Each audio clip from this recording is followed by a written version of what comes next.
Hello and welcome to another episode of ISO 400. I am your host, Julius Motal. This week I'm talking with Nicholas Gervin, a photographer based in Portland, Maine, who for the past several years has been photographing all aspects of that city. And for him, photography has been a method of healing, as he has sustained a number of injuries in his lifetime. And he also tells us about taking pictures at all odd hours of the night. And as always, our music is provided by Yuki Futami, a New York-based jazz musician. Thanks so much, and hope you enjoy. Well, welcome to ISO 400. Thanks so much for taking the time to do this. Something I've noticed from looking at your photographs since we first connected on Facebook and since looking at your website, a profound use of flash. In situations where you wouldn't, I guess, normally expect to use flash because there might be, like with the fights it seems you've photographed in Portland and everything else, how did you arrive at such, I guess you could say, to have such confidence and conviction in using flash in that way? Like how did that come about? To tell you the truth, that's still an ongoing process. Okay. Some days it's the way I want to shoot, Mm-hmm. so it's, when I'm out there, I want to make the picture I want to make. Mm-hmm. So what I want to make is with the use of flash. So if I was to take a picture without flash, I have tons of them that are, sometimes where it's just spur of the moment and I didn't have Mm-hmm. time, and I don't use them. I don't really show them. I don't really intend to really, maybe something down the road or something. But to me, photography is all about light.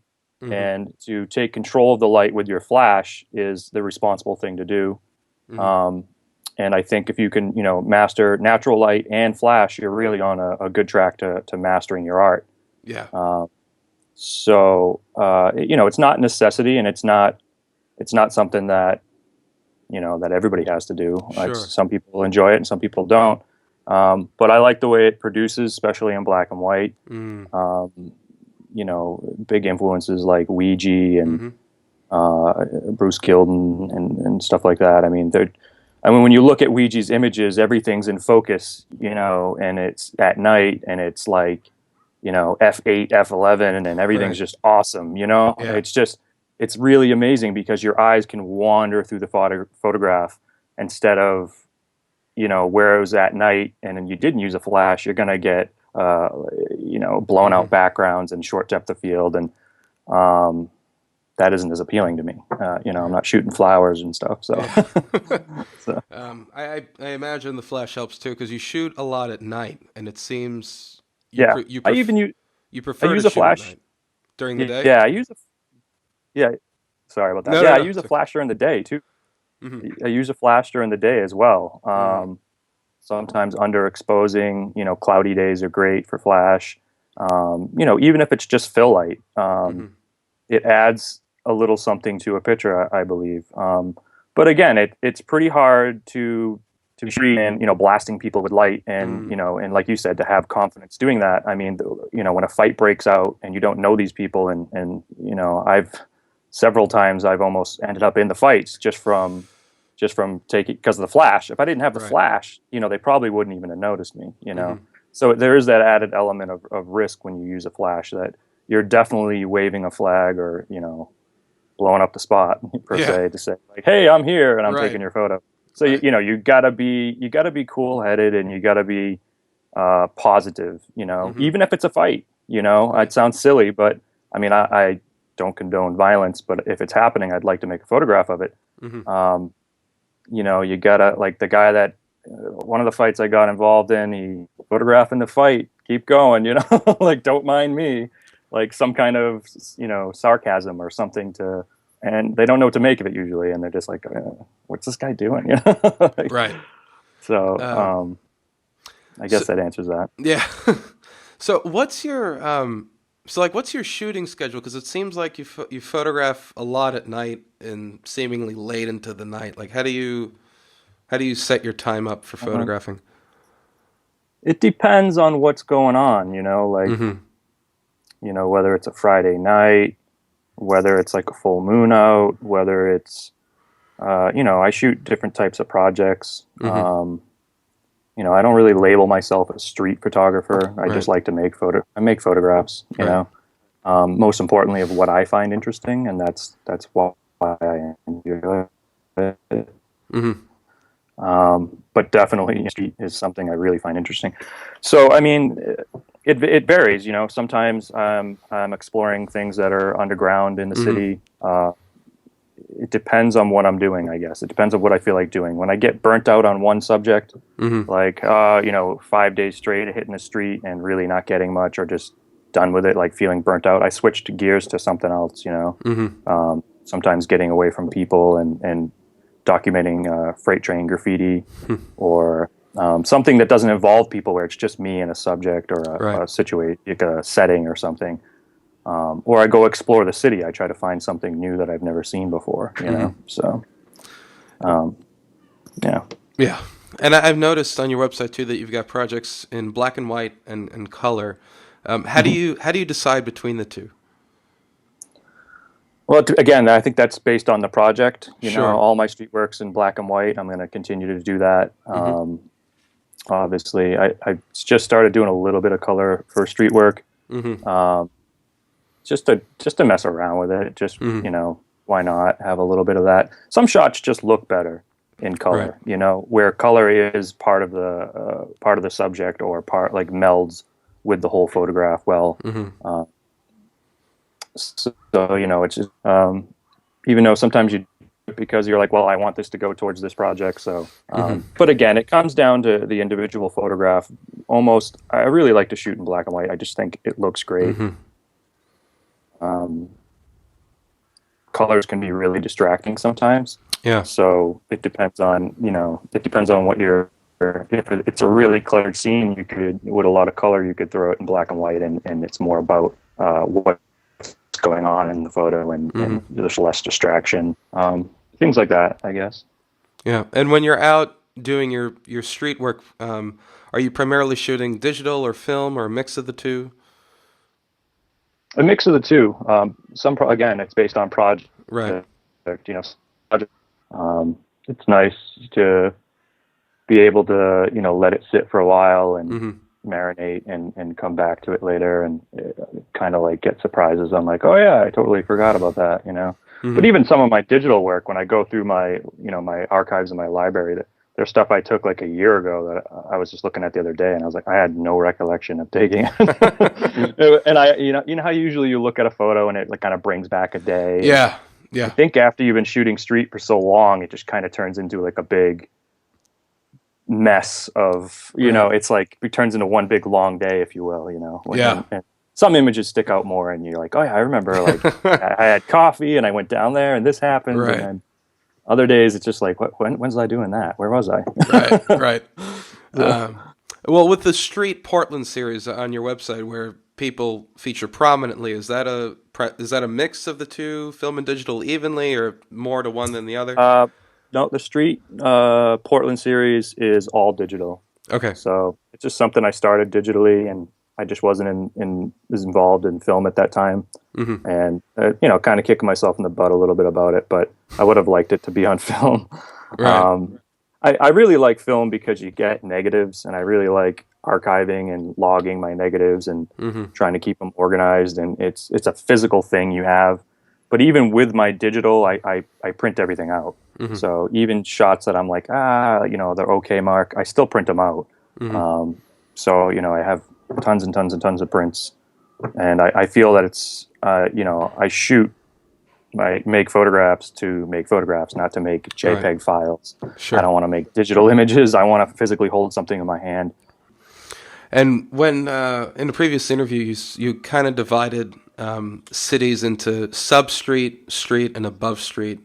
And I'm wondering how did you arrive at that sort of classification for not just Portland, but cities in general? Yeah, cities in general. Well, I think when it comes to cities, we're so conditioned to perceive them a certain way because we live in them, because we shop in them, because we have our lives are based in them.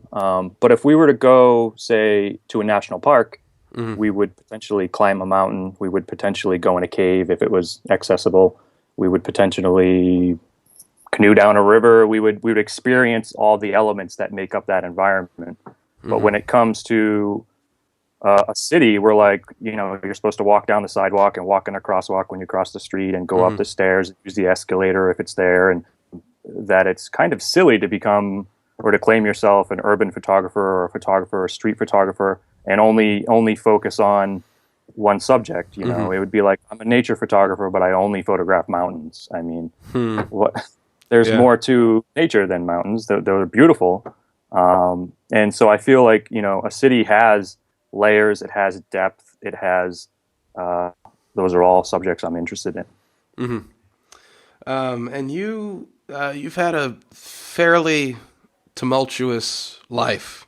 I've read, with the automobile accidents, there was an incident in 2008, and there was also alcoholism, and photography for you, it seems, has been a way to sort of help you recover. And I'm wondering, what was it about photography that you found could help you do that?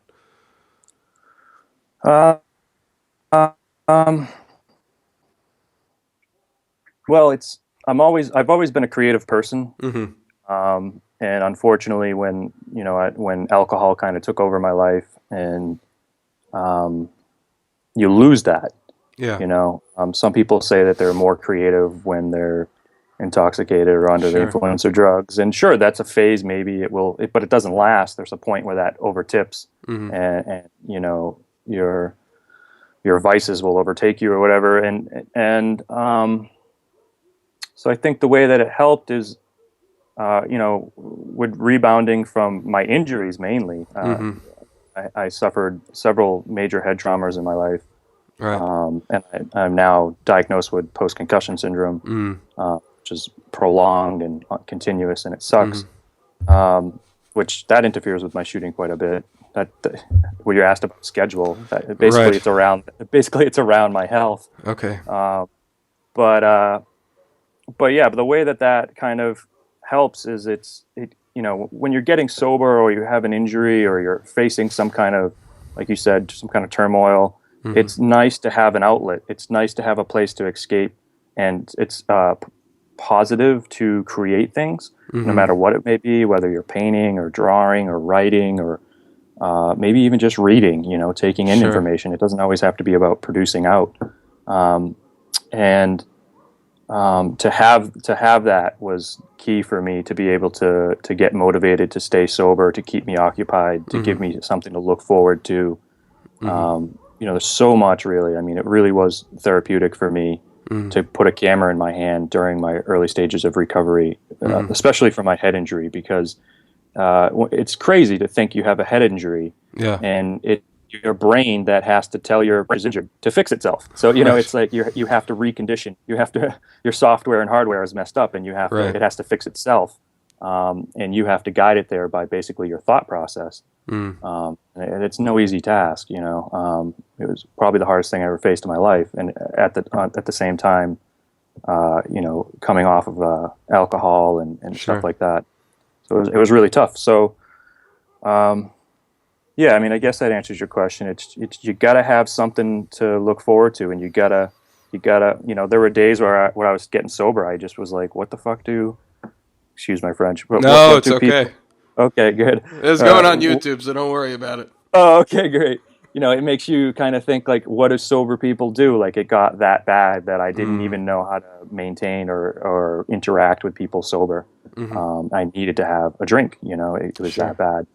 And I've learned a lot through going through doctors and stuff like that. That most likely it was self-medicating from prior head injuries. That alcohol was my choice of relief, if you will. Right. So I had several head injuries, and one was a traumatic brain injury when I was 7. So which was huge to recover from. So I'm sure. And so when you started picking up the camera, I'd read it was in 2010. Well, what did you start shooting? Like, how did you? Because I know I'd read you picked up a camera at the age of 12. And you were shooting like crazy, and your parents had to hide the cameras because you tear through film. So when you eased back into it, Like, what were your first subjects? Like, how did it pick up again for you? Well, when I was like 12, I was just, I didn't know what I was doing. I kind of got into exploring abandoned buildings, Mm. and we used to kind of run around in abandoned buildings, and I've always done that. Gone places I shouldn't as a kid, and Right. I still do it as an adult. Yeah. Yeah. Uh, I'm still a professional trespasser, um, and so I guess later on, when I picked up a camera in 2010, I kind of just resorted back to what was familiar with me, and I started Mm. exploring abandoned buildings. I started documenting graffiti, which was something I did in the abandoned buildings when I was 12. Mm-hmm. So I started documenting graffiti again and just exploring basically derelict structures. Mm-hmm. And I started getting into the infrastructure of a city, Mm-hmm. the sewer systems, the storm drains, Mm-hmm. utility tunnels, subway tunnels, um, rooftops, things like that. So I Yeah. just started really exploring the city on multiple levels. Mm-hmm. Um, and I got really big into night photography for a while, and I'm kind of I'm glad I did because it paid off. Mm-hmm. I just went when you're doing, so you're just kind of shooting everything. Mm-hmm. But I stayed to the subjects I found interesting, but I Right. shot everything within those subjects. You know what I mean? Right. There was no, let's go shoot at night. What do you want to shoot? Everything. Let's go shoot everything at night. you know, Right. a nature, a river, a dumpster, or I don't care what it is. Just go shoot it at night. Right. I've learned through that process. Mm-hmm. I'm also thing about skateboarding. I skateboarded for about 15 years of my Right. life. Right. Skateboarding is very repetitive, Mm-hmm. and I think that it helps to learn a trick. You have to try it 1,000 times, 2,000 Right. times, and you fail every single one of those times. And you got to get up, and it hurts when you fail usually, and you Right. got to get up, and you got to do it again. So I think that kind of embedded into me in all things and aspects of my life, whether it was getting sober or Mm-hmm. taking going. You stay constant, and it pays off. A lot of people deviate a lot, and Yeah. you just got to stay the course. Yeah. And when did you first? So it seems like you started shooting buildings and things and stationary objects. When did you first turn your lens on people? Um, about 2 years ago. So yeah, I've only been making pictures in the streets for about 2 years. So I'm really new to the subject still. Mm-hmm. Plenty to learn, Yeah. um, and I'm looking forward to all of it. Right. Um, it's addictive. It's the most addictive form of photography I've Ooh, tried. I know. It's one of the most challenging, I Yeah. think, and it comes to a point where um, certain shots don't give you the satisfaction Mm-hmm. that they used to. Right. And with street photography, when you make a good shot, it's just as good as your first good shot. Yeah. It's very refreshing to get a good shot because it's so hard. Yes. Whereas climbing a rooftop and taking a good vista off of the city, it's nice because it's hard to get access to places, Right. and it's a challenge not to get caught or and stuff like that. But once you're there, you've pretty much got all the time in the world Right. to make And a shot. So yeah. street is in front of you, and it's just chaos, and you Mm, just gotta make sense out of the chaos, and it's beautiful when it works. right. And it seems like there's a lot of chaos in Portland, Maine, at least based on your photographs. Well, I think there's a lot of chaos everywhere. True. Portland is a really nice place. My pictures kind of give it a bad image, if you will. Right. Um, I look for a certain thing. Not even I look for it. I see a certain thing. Right. I see a certain way because I photograph from who I am. Right. I don't photograph to make. I don't make photographs to impress people. Sure. It's as selfish as it may sound. I make a photograph that I will enjoy Right. a certain way, Mm-hmm. and that's not necessarily. Portland's really nice. It's a great community. I mean, a Mm-hmm. lot of people are really friendly. It's great art city. I love this city. Yeah, I'm extremely passionate about the city, and it's beautiful. It's my home. But there's another side to Portland, and I'm primarily the only one that really focuses on this side of Portland. The kind of grittier side of life here, and it exists, and it's completely ignored by pretty much everybody. And I think every community that you go into all across America, this exists. It doesn't matter Sure. if it's a small town. It's there. It's just not in plain sight all the time. It's a lifestyle. It's embedded in our culture. Right. So you can't escape it. No, this is definitely true. And you had taken, I don't know if it was recently or a while ago, you had taken a workshop with Charlie Kirk that Yeah, seemed pretty pivotal yeah, for your it was photography. definitely. Before I took that workshop, I was kind of in a bubble up here. Mm. Know any other street photographers? I barely knew any photographers. There's a small community here. It's not a very big city. It's like 65,000 people. Ooh, that's small. Yeah. So you can see how hard I work to get the images I get. Yes, yes, definitely. And the greater Portland area, 100. So, but I didn't really have any. I had a few photographer acquaintances or friends that we meet once a month and we talk, but they shoot very different from the way I shoot. Or into cityscapes, or one's a photojournalist. I recently just met another street photographer, actually, which is really cool.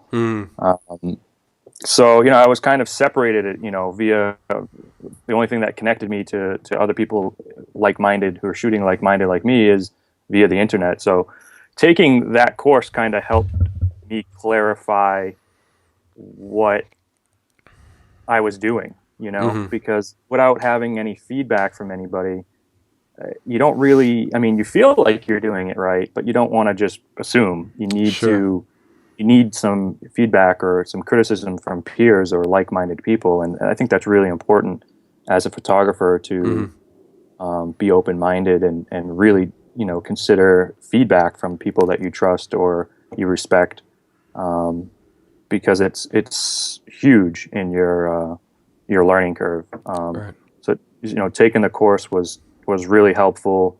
Charlie's a great guy, really smart. He's a great photographer. It was awesome. That's the only way I could really put it. Yeah, no, it was definitely, as you put it, a turning point where things became clear, and I kind of shot off from there, where I was uncertain at certain times about other things. So right. And so, what were some of the main takeaways from that? It was 6 months long.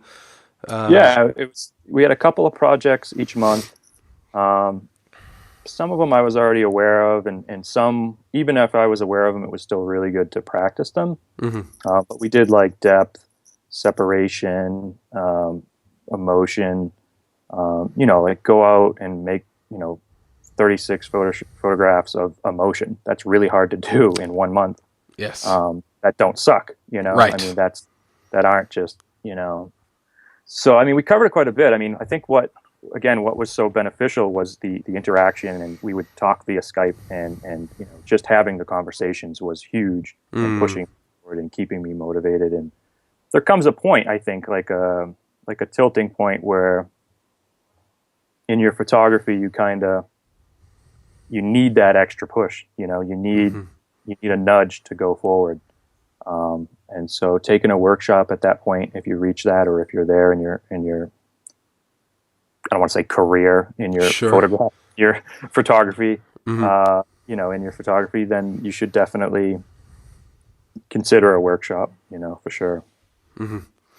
And did your zine did your first zine come out of this, or how did that happen?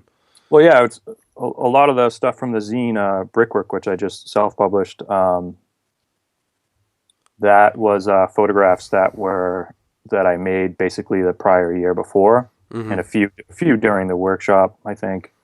And that, again, I'm working towards a book. It's going to be on City of Portland, and that's just the first year's work. Sure. I put in so much legwork and so much time within the first year. As I said, it was very addictive. Yeah. So I was out there every single day, 5 to 6 days a week, as much as my health would let me. 6 to 8 hours a day. Just, hitting the streets and into that rhythm, man. It's beautiful. It's kind of weird. Yeah. You've kind of fallen rhythm with your city, and you kind of know what happens where and when, and really become in tune with things. And it's something you work into, and it's something that you can lose, which is, if you start slacking off and not doing it as much, it makes it even harder to get into the city's vibe, if you will, or flow. And when you do reach that point, if you're there, keep going, because if you slow down, it's harder to start back up again. It's harder to get back in the groove again. I don't personally think like, going out once a week, I don't think you're really divulging yourself or committing yourself to doing it. I just think you need to do it more if you want to do it well. I don't know. Not everybody can do that. No, Some of people course. work a lot.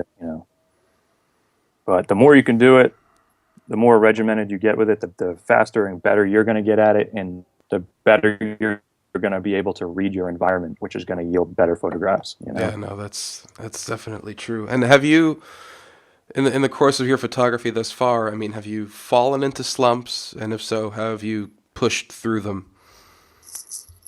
Yeah, I've fell into kind of a big one over the winter.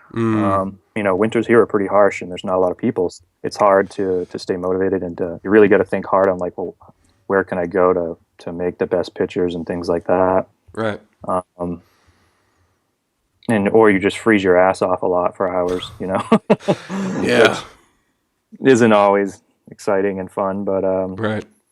I think when you hit a slump, I think that a good thing to do is to study other well-known photographers or photography books. That can help inspire you. It can, you can learn from it. If you can teach yourself stuff by just examining what other people have done. Really, really, again, get off the internet and actually hold a photography photographs made by a photographer in your hands. Right. There's something about it that it sets home better. I don't know. You take it in better. That's why we're all doing this, is to make photographs. So definitely, it's also about support. Yeah. I don't know. Slumps are hard. I think that's one thing. Another thing is sometimes step away from that form of creativity altogether. If you have another outlet, like if you paint or try shooting or photographing something completely different. Don't box yourself in. I feel like people don't be all over the place where you're like, here's a flower and here's a street shot and here. I think it's important to work in or on projects, but it's okay to have, an array of projects if you feel like you can handle it. No reason not to, there's no deadline for them. So if you get stuck on one or burnt out, jump to the other. And sometimes that's helpful, just to get out there and keep you shooting, to get away from your photography block in that project, if you will. That's about it.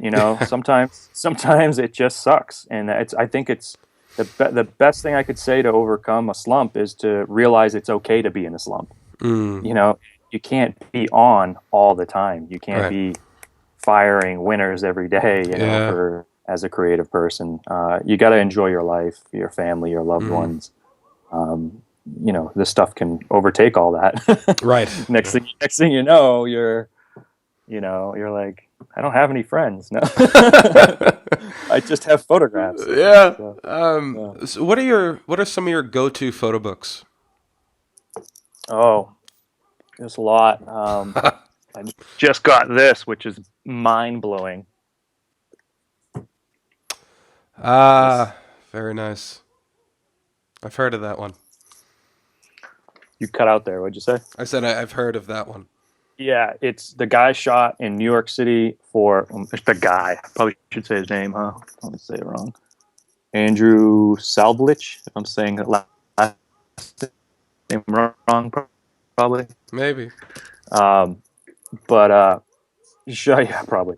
He shot in New York City for like 15 years, and that's a book of 15 years worth of work. The guy was shooting when I was born, Hmm. which is like mine, like 1981. This guy was making really good photographs, and it's great. It's right up my alley, and Hmm. so that's probably my favorite book right now. Some other books, Lee Friedlander, Mm. all his work. Any of Ouija's work is really, really awesome to look at. I always get lost in that. I can just stare at these books for hours. It's some of Bruce Gilden's work is really great. Mm. I He's should got say a new some, book out pretty too. much all of it. Yeah, he's got a new book coming out. His Haiti book is amazing. Mm. Um, yeah, I don't know. Like I go through one book after another until I digest the whole book, and then I just order another one. So they're stacking up. It's Yeah. that's my favorite book today, and tomorrow will be something else. Right. But I think my favorite is my favorite thing to hang out is Ouija. It's the Mm. biggest influence on my work, I think. Yeah, I can see that. Something I've noticed about your work is there's a certain rawness and an immediacy to it that kind of commands your full attention. Like when I've been looking at your photographs, I can't like kind of like sit back and leisurely take them in. I'm at the screen and I'm looking through to like see all the Cool. elements of the frame. And I'm wondering how. I'm not sure if it's a conscious thing you've thought about, but like how did that style develop? Because your photos are so directly engaging. Um, I think to me, especially when it comes to street photography Mm-hmm. or like the photography puns, and Mm. those can be kind of cool. But when you have a whole portfolio or a whole body of work of just jokes, um, it seems so much that could be out there. Mm-hmm. Um, uh, to me, it's more about making a beautiful photograph, Mm-hmm. composition, lighting, and most importantly, subject matter. How many shots have we seen of like people crossing crosswalks or Oh my walking God. with the right light, and it's like you've Yeah. got one element, you've got really good light, and you did it really well, and it looks great, and I don't mind looking at it because it's a well taken photograph of light, Mm-hmm. but there's nothing going on in the photograph. Right. There's got to be something going on, and that makes street photography even harder. Right. And that's what makes it so hard, I should say, because if there's not much going on, I guess you're just documenting Right. life, which there's no right or wrong way to do it, but Mm. it's always better when you've got some kind of, not the decisive moment necessarily, but just a good moment. Mm-hmm. It doesn't have to be the guy jumping over the puddle, but Sure. uh, you know, um, I don't know. I just it's gotta have something to it for me, or it Mm. doesn't feel right. It just is like you make a lot of shots, and occasionally you get a couple of really good ones, and that's just how it works. Yeah. So if there isn't anything going on in the photograph, then there isn't anything going on in the photograph. Yeah. Yeah. What's like one of the closest calls you've had in the course of your photographing? Because it seems like you photograph some pretty touchy, shall we say, situations. uh, two fights that I photographed Mm-hmm. this year were uh, probably the worst. Mm. Uh, So yeah, one fight. I was using flash, and um, I could sense something was going to happen. It was Mm-hmm. these guys that hitched freight trains up here, and some guy from Boston was saying something to him, and I could just sense that something was going to happen. So I stuck it out, Yeah. and the police came and talked to him because they could even sense something was going to happen. And once they left, it all unfolded, and I just started. I had a 50 millimeter lens on that day. Yikes! Ooh. And yeah, I was a little tight, and we were stuck in between a car and a building on a sidewalk. So it was really. So I had to really kind of Right. finagle my way into the fight in a sense to get the angle I wanted. And when I fired the flash, it was, like 3 people on one. I had to fast talk my way out of it in a sense, really fast. Like, hey, it's cool, man. I'm just a photographer, and then they're like, what? Like, they just didn't understand. And I was like, just go hit that guy. And I was like, I'll just take pictures. Don't worry. And Yeah. I think it has a lot to do with my appearance. I'm not, I don't look like a yuppie or I'm a weird guy. I'm a little rough around the edges, if you will. I've been around the block. And I think that I'm a character, if you will, and I think that helps me blend in those environments, and helps me interact with people, and quite frankly, save me probably from getting punched out.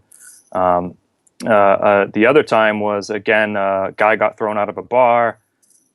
Some homeless guy was yelling at him because he was being loud, and the guy comes up and punches the homeless guy and then runs around the corner. So I'm chasing him down the street. Well, the one guy's running and the guy that got punched is chasing him, and I'm chasing them. Like, literally, we're hauling ass down the street. Right. And then, he gets him cornered and they start fighting, and I start just flashing away and literally just through the viewfinder, not even like taking it down. Right. And, not motorboat, not like, continuous shooting, but sure. But definitely firing a lot. And finally, he's just like, why are you taking my picture? And like, it was during the bar scene, and like, he lunged at me and like 20 bouncers tackled him. and I changed my camera settings that day. Here's a good lesson. Don't change your camera settings. If something works, just stick with it. Yeah. If you're really into a certain way of shooting, just keep shooting that way. Don't decide to change it all of a sudden. Because so when I changed it, I missed. What did you change it to?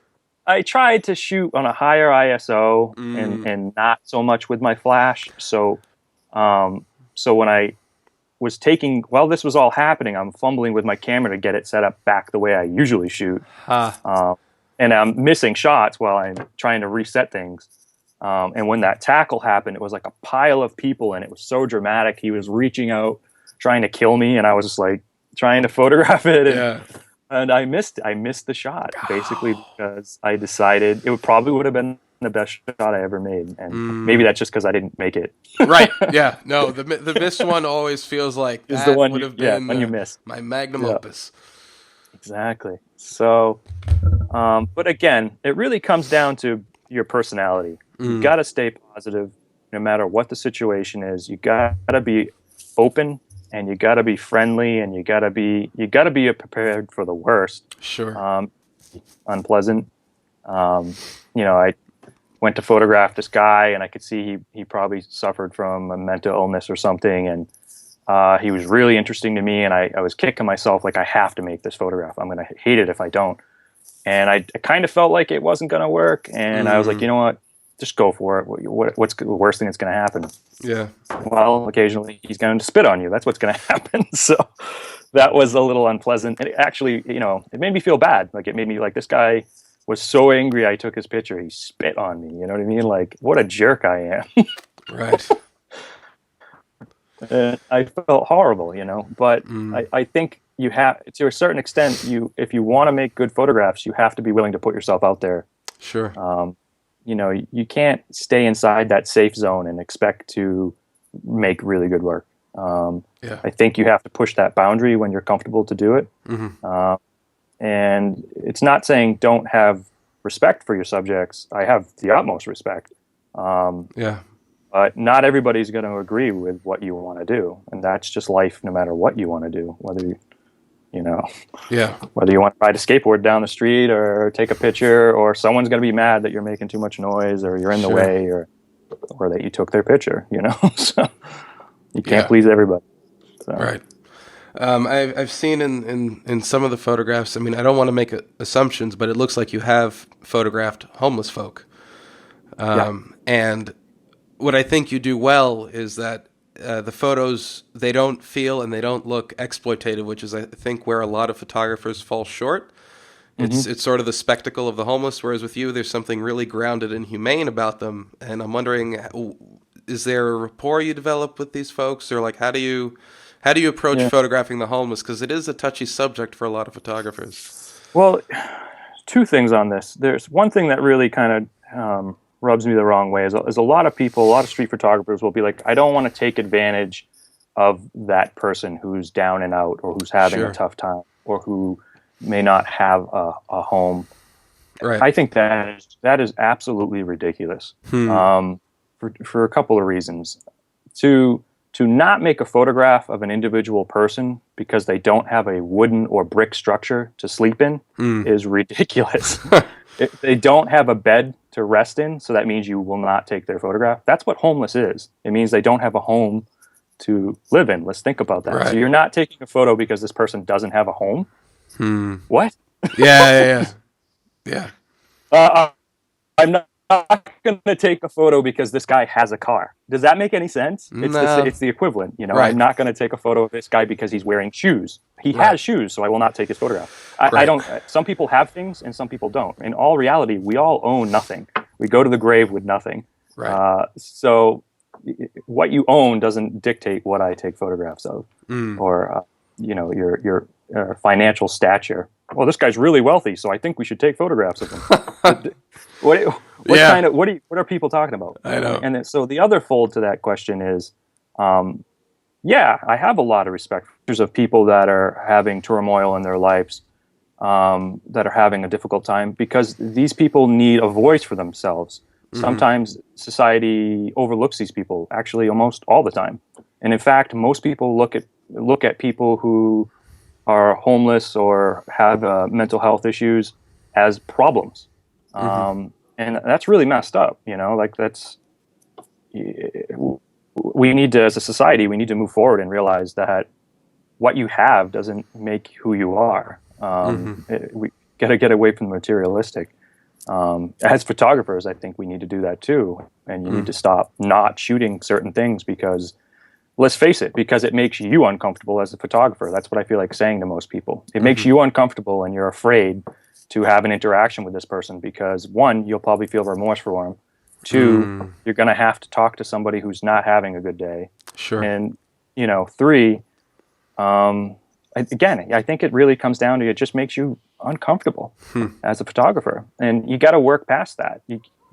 Again, what kind of body of work you're going to produce, looking back from your deathbed, are you going to be like, really made photographs that I wanted to make? That's what I would like to say, Right. And don't get me wrong, not everybody has to or wants to shoot that kind of subject, and that's everybody's personal choice. There's no right or wrong way to do it, but it helps to build a rapport. It helps to talk to someone. It helps to give a handshake.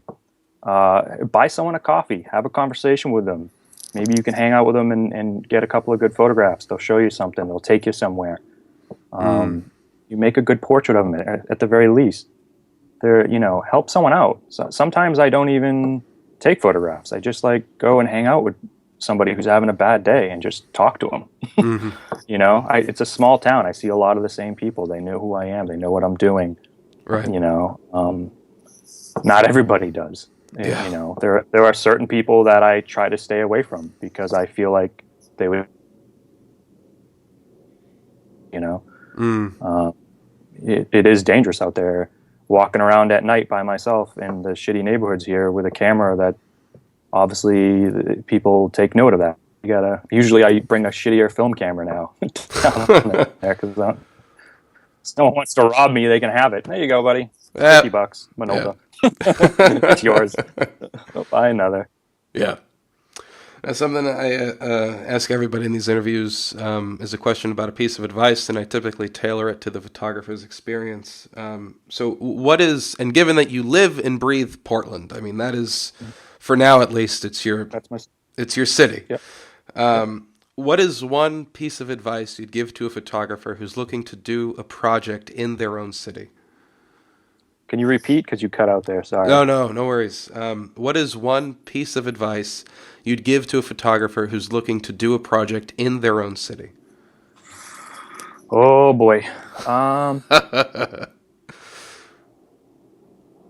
Okay. If you're looking to do a project based on where you live, the thing I would give it as advice would be learn your environment. Mm. Walk every street, literally. Find out which neighborhoods you like and why. Mm. Study the lighting. Most importantly, I think, is be consistent. Mm-hmm. Like I was saying earlier, when you get into that groove, you reach that like photography zen. Keep going. Don't bail. Don't slow down. Go as long and hard as you can, because you're going to start producing better and better work the more you dig in. Right. Read your newspaper. Look at upcoming events. Find out where the parades are, where the gatherings are, the political parties are, where the punk rockers hang out, where are the fights going to happen. Right.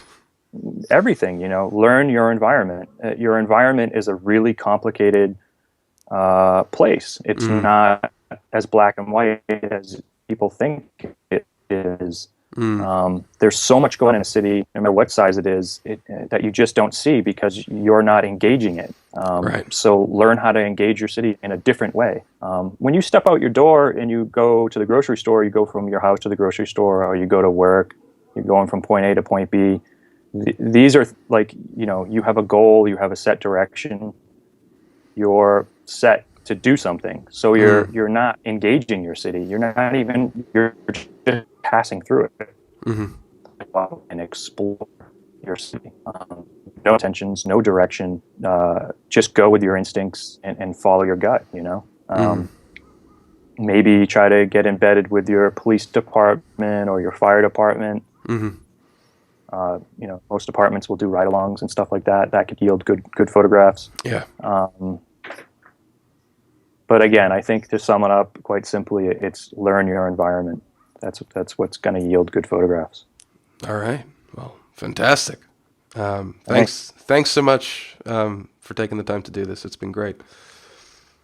It's nice to meet you. Great to be here. Thanks so much for watching. This has been ISO 400. If you'd like to see more of Nicholas's work, you can go to his website, nicholasgervin.com. And if you like what we do, please hit subscribe down below and share this with your friends. Thanks so much, and see you next time.